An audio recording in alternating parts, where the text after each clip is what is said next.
Talk about Ohio University and their black jerseys. What do you have? Are you a jersey guy at all? What type do you like? I am. I have my own little Uni Watch blog, just like that one guy on Paul ESPN. Lucas? Paul Lucas, yeah. I met Paul Lucas in New York City. Wow. In a convention last month. Cool.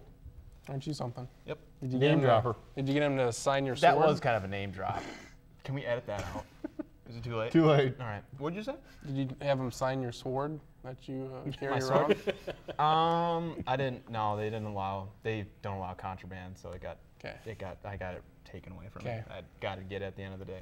Okay, here's video of Ohio University going nuts for black jerseys that they finally received for God knows what reason. Probably not winning, but they received them anyway.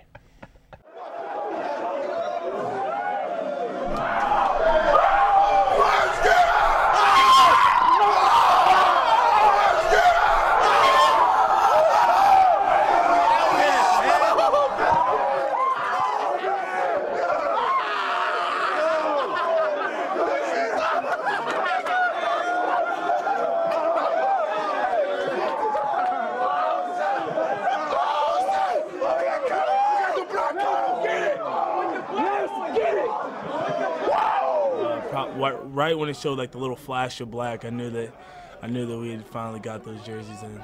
Every week somebody's like, oh, maybe this is the week we'd get black jerseys, but it's just one of those things where everybody knows there's no way we're getting that, you know. So we even talked to Coach Grooms during the pregame meal about the black jerseys, and he's just like, oh, maybe next year or something like that. I mean, we asked about it a lot, but like me personally, I never figured that they'll actually get the jerseys or get the pants or get the uniforms. And for them to be all black and as clean as there was, I was very excited. I'm trying to get dressed already. I'm trying to get dressed already right now. Oh my God. I'm calling my dad right now. Woohoo! You know three's that number two. Calm everybody down. The black colors. Okay. That's what I'm talking about. Wow. Is there any reason to go? Wow. What? Okay. That's over the top. You would think they just won the PapaJohns.com Bowl. Either that, or you the think Little Caesars Bowl. they were a bunch of third graders that just announced they want a pizza party or something. Ah, black jerseys. Yeah, that was incredible. What life moment is appropriate for that type of reaction? I don't know, firstborn child. No. Christmas morning. I think firstborn child works. Christmas morning when you're between the ages of 0 and 9. That's about it though. I was gonna say firstborn child, but I'm gonna switch that to you find out the child's not yours. It's actually the color of the jerseys. Exactly. Wow. You talk about theatrics. That was The one guy called his dad. I think it's because they're all on creatine and stuff, so though they're just naturally just ready to just go off. And so the jerseys, that was their release point. That was the release point. That was the ignition to the whole. Yeah. And they're wearing them one game this season. One. Wow. Well. And they look almost exactly like Hawaii's jerseys. Very much like Hawaii. They do. I'm happy for Ohio. Good for them. Good for them. Great. Good for them. Great. Well, and then Enjoy the jerseys. With all these jersey things, it seems like, for the most part, it's teams that nobody ever talks about that does it, and I can kind of see that why Hello, Maryland. Oregon started to do it, why Maryland's doing it, obviously why Ohio's doing it. But, you see Georgia doing it. I think that kind of tends to be, you're Georgia, you shouldn't do it. Notre Dame and Michigan wearing special jerseys, that shouldn't ever happen. Mm-hmm. And then, but, the teams, the truly successful powerhouse teams, wearing a throwback jersey once every 5 years, I think is a little bit different. But for the most part, Alabama doesn't do this. LSU doesn't do this. Penn State doesn't do this. Oklahoma doesn't do this. Coastal Carolina. Nebraska doesn't do this. USC doesn't do it. So, the teams that are truly successful don't need it, I guess, for now. We'll see how much more money they get offered by the apparel companies to do it. Well, it does help to have, these companies have a tie to the university. Nike in Oregon, Under Armour in Maryland. I don't know what it is. Why are we working gray in so much on the uniforms? Black. Why? I don't know. Stick to the school colors. Well, I'm saying good teams, like you said, they're wearing the same uniform every year, every week. It doesn't change. And wearing a different uniform. You know, and it used to be teams would wear special uniforms for huge games, like in the 70s, 80s, and 90s, but, you know, they do this once every 15 years. When you have 45 different jerseys and you're wearing 4 of them each season, it's not a big deal anymore. Yeah. Well, yeah, they like to for the big games. It seems like, all right, ugliest uniforms we got, let's put them on. Like it's really strange to me, but I kind of thought Wyoming would do something nuts with the Nebraska game, but they ended up going kind of a clean, that brown jersey with the white pants. I thought that was a very clean look. I liked it a lot. That was just my opinion. Well, Wyoming, traditional. I couldn't even That's finish a traditional that powerhouse. Did they win a title? They won a national title, didn't they? They were good back in the in the 60s. 40s and the 50s. yeah. Until Bob Devaney left to go to Went to Nebraska, yeah. Well, like even SDSU they don't even get like a new sort of color scheme or anything. They just get like new uniforms, and that even the players for that went crazy. I mean, Apparently, they went crazy. I mean, I don't know. These kids love the crazy uniforms and switching them up. They just, I don't know. They can't get enough of it. I'm blaming it on America's Next Top Model and Queer Eye for the Straight Guy and all these fashion shows, and now apparently guys are worried about fashion too. Doggone kids these days. Which, you know, if you're going out to clubbing, How old that's are one you? thing. But if you're playing football, you probably This shouldn't is be like the worried. curmudgeonly 75-year-old demographic, like right here. If we add up our ages, we'll probably be 90? 85? 85? Might be pushing 90. You add that up while we talk about the... Do the math. Do the math. I'm a 23. 23 is it 23? 23. Okay. Now we're going to talk about this Florida State receiver that hits the wall with his head. Not on purpose. He doesn't pull a Gus Frerotte, but he hits this brick wall at Clemson with his helmet straight on. He's kind of stunned. It appears he's stunned when this happens. Should there be a stop sign here? Or how about some pads? How about some padding on that concrete? How about that brick wall, like some 8 yards off the field? How about we consider maybe putting a pad or two there? You know, maybe like NASCAR. Maybe not have a kid's like spinal that cord get split in half. They need a safer barrier. like NASCAR, yeah. Does anyone, and this was a few years ago, but Houston was playing, I don't remember who it was like Southern Miss or somebody, and the band was bringing down all their equipment for halftime show while the game was still going, and the guy tried to catch a touchdown pass, ran into it, and shattered his leg. And it's just like, you know, you guys need to be smarter about stuff like this. Yeah. I think my favorite, sideline moment was when Golden Tate caught that touchdown and he dove into the Michigan State killed the band. Tua player? Or No, when everybody jumped out of the way and he Whoa! flopped right on the ground. I'd have done the same thing. Not crowd surfing here. Or like when the band's on the field, the one guy, he just kills the one guy. Cal Stanford below. Yeah. He jumps up, like gives him a double axe handle from the top rope, and There you just go. boom. I'm pretty sure that's not how that played. I'm pretty sure That's how it ends. I'm pretty he sure jumps up and he hits a is. band guy. And then at the very end, when he's in the end zone celebrating. Yes. And the saddest thing about the whole Boom. thing, the kid never played trombone ever again. Yeah, he did. Yes, he did. No, he had an Saddest elbow thing, issue. traumatized. He couldn't. There's always. You don't know what You got guys You trombone. got to You keep got your trombone elbow in. elbow You got to after keep that. your elbow in. Tons of residual effects, both physical and psychological. Never picked up a trombone again. Couldn't play on pitch ever again. Weird, he also can't eat cereal with football players on the cover. I don't know why. Unbelievable how a little thing like that can affect your life. That's our ESPN Your Wish segment. You think so? Make a wish. Yes. Is it a Your Wish or is it a Tosh.0 web redemption? We're going to give him another chance. We're to gonna- get out I of the way. I like the Tosh way a little bit better. Okay. Together, we are 90 years old. 90? 90. A young 90. We are a Well, yeah. 10 a years young older? 90. 10 years older then? Wow. Then? Larry Merchant. Look at you. Wow. Larry Merchant. The four of us combined, Yeah. 10 years older. What would Larry Merchant think about all these jerseys that Well, everyone had if he were 40 50 years different younger, ones? he would maybe like them, but he Not now. wants to kick someone's. It's because of it, because of the way they look now, with those Nike Pro Combat series. I don't know what's going on. See, They like look I like said, space troopers. If it's one game every 2 or 3 years you do it, that's fine. But when every team's doing it 2 or 3 times a year, it's overkill and it loses the significance of having new jerseys and special jerseys in the first place. Because they're not special because everyone does it. Both Army and Navy are going to be wearing those jerseys, and they actually look pretty tactfully done. So I would keep an eye out on that game for first Saturday in December. Army Navy. Boom. I think they should be good. What the fuck? Good.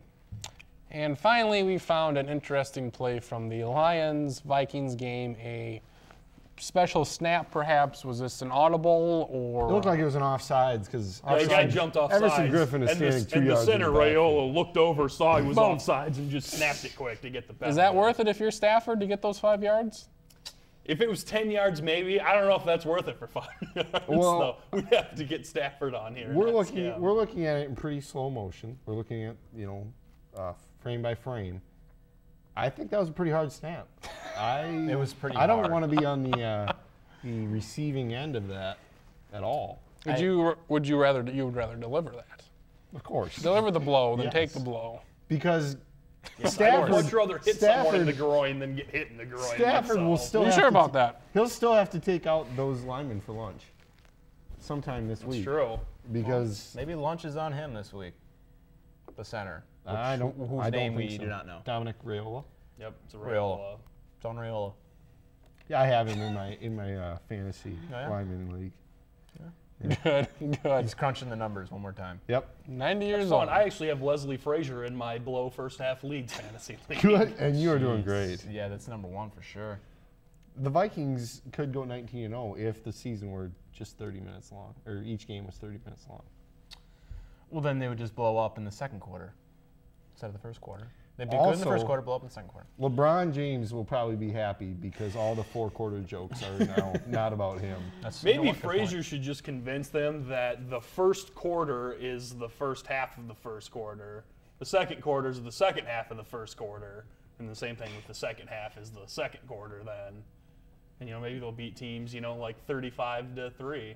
They'll look like they did with Brett Favre, the good year with Brett Favre. I don't think any of these shenanigans will keep the Vikings from being a bad team this year. Maybe they will be. Start the games at 10 a.m. because once the clock strikes 1:30, I think that's what we got here. Cinderella's balls over. Nice tie into the final clip we showed with your balls over. Coming up next on the Sports Lounge on Thursday, Friday, and Saturday, we'll get into previewing the Indiana State game, the Beef Bowl, as well as take a more thorough look at the college football of the past week. How about some Major League Baseball? And by God, we're going to actually mix it up a bit. Mariano Rivera? Honest to God, it's the biggest story out there. I don't know why we didn't lead with it 2 weeks ago. The chase to get the saves. So we'll look at some baseball, have our MVP and Cy Young picks, and look at the playoffs next week, this coming week on the Sports Lounge. 2 days from now, not next. Couple days, depending on when you watch it, yes.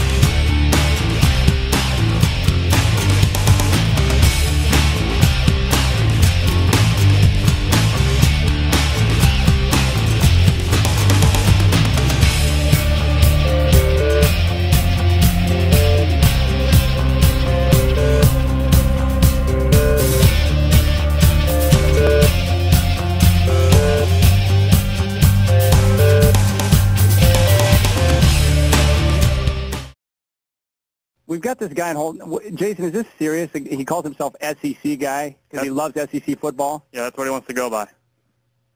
Let's go. What was he hates pack? What's this guy want to talk about? SEC football? Yeah, he just wants to talk about the SEC and how great they are. Oh, let's go. Should we take this call? Let's go. What do you think, Newman? Go ahead. All right, let's do Listen to him. it.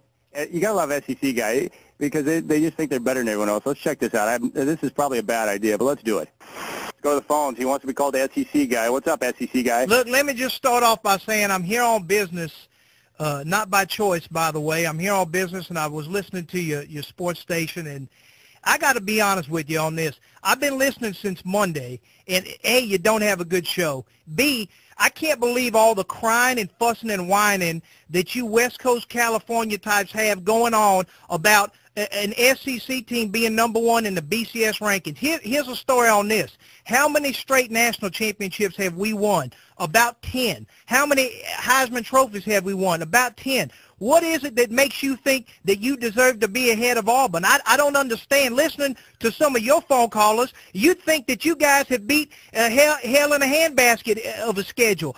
All Auburn's done, and I don't like them. I'm a Bama man myself, and they're going to get theirs coming up. They're going to get theirs, trust me. But when I look at your schedule, I mean, you're playing USC.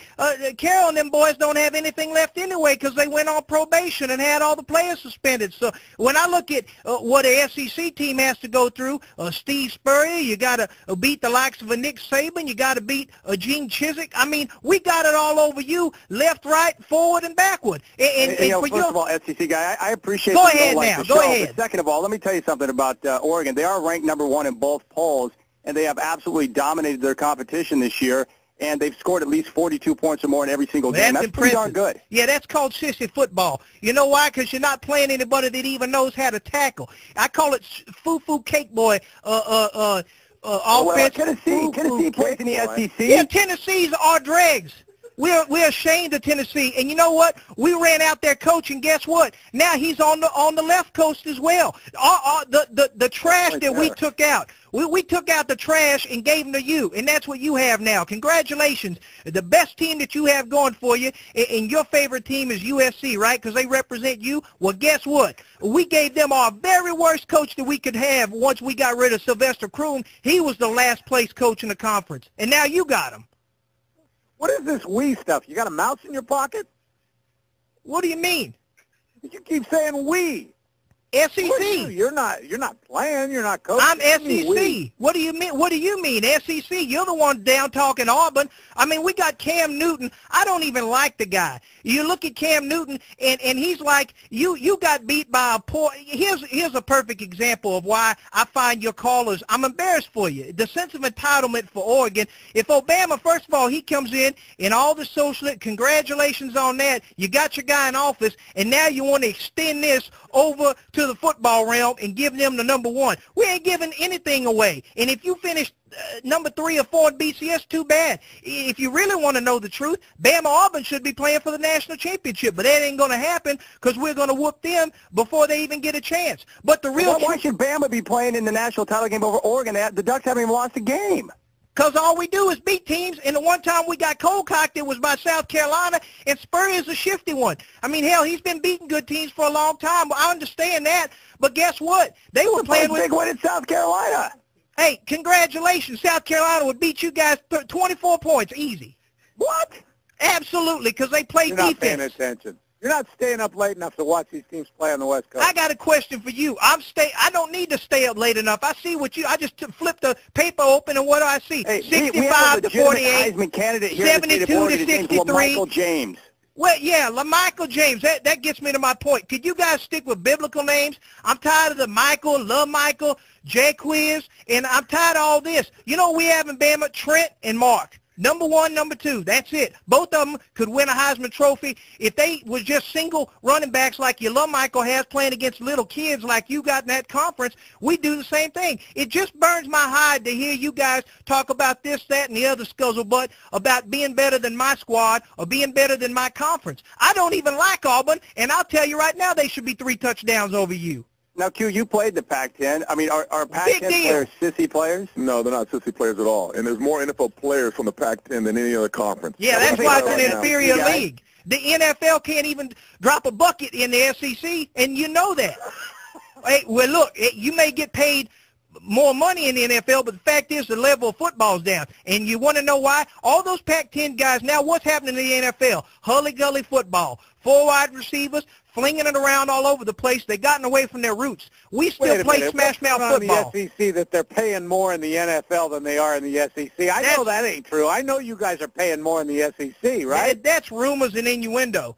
Hey, let me tell you something. You can keep on talking on that, but you're the team, your team, USC there, your guys are the ones who got suspended for 3 or 4 years, not any of us. We're still playing for the national championship, and we're number 1. Ha-ha.